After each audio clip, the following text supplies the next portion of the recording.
Hi everyone, welcome to the new video. हम कर रहे हैं कैटालिसिस बाय ऑर्गेनोमेटेलिक कंपाउंड्स और हमने प्रीवियस लेक्चर में करा है विल्किंसन कैटालिस्ट। आज हम करेंगे हाइड्रोफॉर्माइलेशन और ऑक्सो प्रोसेस। उसमें जो कैटालिस्ट यूज्ड होता है वो होता है कोबाल्ट कैटालिस्ट। तो हाइड्रोफॉर्माइलेशन की प्रोसेस होती है एल्कीन जो है वो कन्वर्ट होती है एल्डिहाइड में in the presence of cobalt catalyst. तो यहाँ पर एल्कीन रिएक्ट करेगी carbon monoxide plus hydrogen catalyst की प्रेजेंस में कन्वर्ट होती है लीनियर एल्डिहाइड में और एक ब्रांच्ड एल्डिहाइड में। तो इसकी डेफिनेशन हुई hydroformylation is the process in which there is the addition of hydrogen and carbon monoxide to an olefinic double bond and forms aldehyde. और हाइड्रोफॉर्माइलेशन को हम ऑक्सो प्रोसेस भी बोलते हैं। और इसमें ये होता है कि जो रिएक्टेंट है उससे जब प्रोडक्ट कन्वर्ट होता है तो वहाँ पर कार्बन का नंबर जो है वो 1 यूनिट के साथ इंक्रीज़ हो जाता है। मतलब अगर यहाँ पर 2 कार्बन हुए तो यहाँ पर 3 कार्बन हो जाएंगे। और यहाँ पर जो कैटालिस्ट यूज़ होता है वो मैंने आपको बताया कि वो कोबाल्ट कैटालिस्ट है, लेकिन वो डायरेक्ट कोबाल्ट कैटालिस्ट यूज़ नहीं होता है। सबसे पहले कोबाल्ट कैटालिस्ट को भी रिएक्शन के थ्रू फॉर्म करना पड़ता है। तो ये कोबाल्ट कैटालिस्ट बनाने का प्रिकर्सर है। प्रिकर्सर का मतलब होता है सब्सटेंस रिक्वायर्स फॉर एक्टिवेशन और reaction to form a product. Substance में जब हाइड्रोजन ऐड होगी तो वो फॉर्म करेगा HCO CO4। फिर उसमें से हम एक कोबाल्ट को रिमूव कर देंगे तो हमारा फाइनल जो ये हमारा कैटालिस्ट है, एक्टिव कैटालिस्ट बोलेंगे हम इसको, जो कि हम रिएक्शन में यूज़ करेंगे, वो बन जाएगा, वो है HCO CO3। तो ये हम यूज़ करेंगे। अब हम करेंगे इसका कैटालिटिक साइकिल, जिससे हमें पता चल जाएगा कि रिएक्शन कैसे होती है और कैटालिस्ट कैसे यूज़ होता है। तो सबसे पहले हमने कैटालिस्ट को ले लिया है। यहाँ पर होगी हमारी एल्कीन इंसर्शन या एल्कीन कोऑर्डिनेशन। तो यहाँ पर एल्कीन ऐड हो गई है, इस वाले कैटालिस्ट में एल्कीन ऐड हो जाएगी।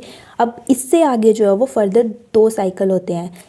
मैंने आपको बताया कि 2 प्रोडक्ट बनते हैं, या तो लीनियर या तो ब्रांच्ड। तो यहाँ पे जो कैटालिस्ट है उसके बाद यहाँ पर 2 साइकिल होंगे, एक से लीनियर प्रोडक्ट बनेगा और एक से ब्रांच प्रोडक्ट बनेगा।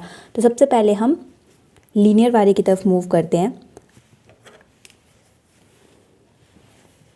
तो सबसे पहले ये 18 इलेक्ट्रॉन स्पीशीज़ है, इसमें माइग्रेटरी इंसर्शन होगी। माइग्रेटरी इंसर्शन होने के बाद ये वाला प्रोडक्ट बनेगा और ये 16 इलेक्ट्रॉन स्पीशीज़ बन जाएगी। फिर उसके बाद जो है वो इसमें कोबाल्ट ऐड होगी। यहाँ पर माइग्रेटरी इंसर्शन होगी जिसमें हाइड्रोजन जो वो माइग्रेट करेगा और कोबाल्ट इंसर्ट हो जाएगा। तो हमारे पास ये 18 इलेक्ट्रॉन स्पीशीज़ बन जाएगी। फिर इसके बाद यहाँ पर फिर से माइग्रेटरी इंसर्शन होगा, लेकिन 1-1 माइग्रेटरी इंसर्शन होगा और हमारे पास प्रोडक्ट बन जाएगा CO3 CO double bond O और ये R। ये 16 इलेक्ट्रॉन स्पीशीज़ है। फिर यहाँ पर ऑक्सीडेटिव एडिशन होगी और हाइड्रोजन भी साथ में ऐड होगा।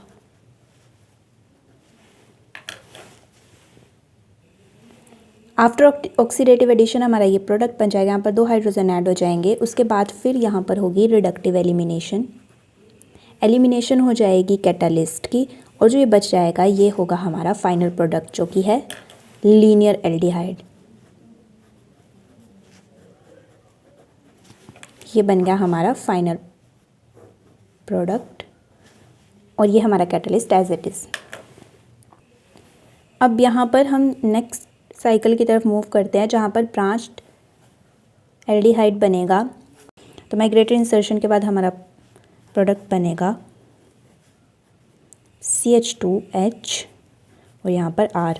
अब इसमें फिर से वैसे ही कार्बोनिल की एडिशन हो जाएगी, CO4 CO CH3। हम इस वाले H को भी यहाँ कंबाइन कर लेंगे और R।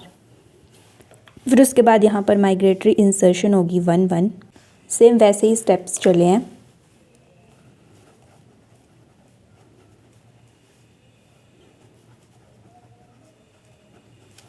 फिर यहाँ पर होगी ऑक्सीडेटिव एडिशन और साथ में हाइड्रोजन ऐड होगा।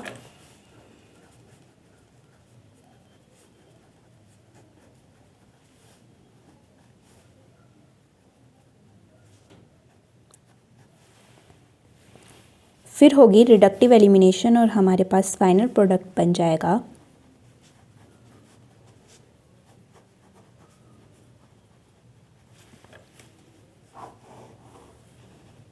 ये वाला। यहाँ से भी कैटलिस्ट वैसे ही अलग हो जाएगा और फिर हमारे पास ये ब्रांच्ड एल्डिहाइड जो वो फाइनल प्रोडक्ट बन जाएगा।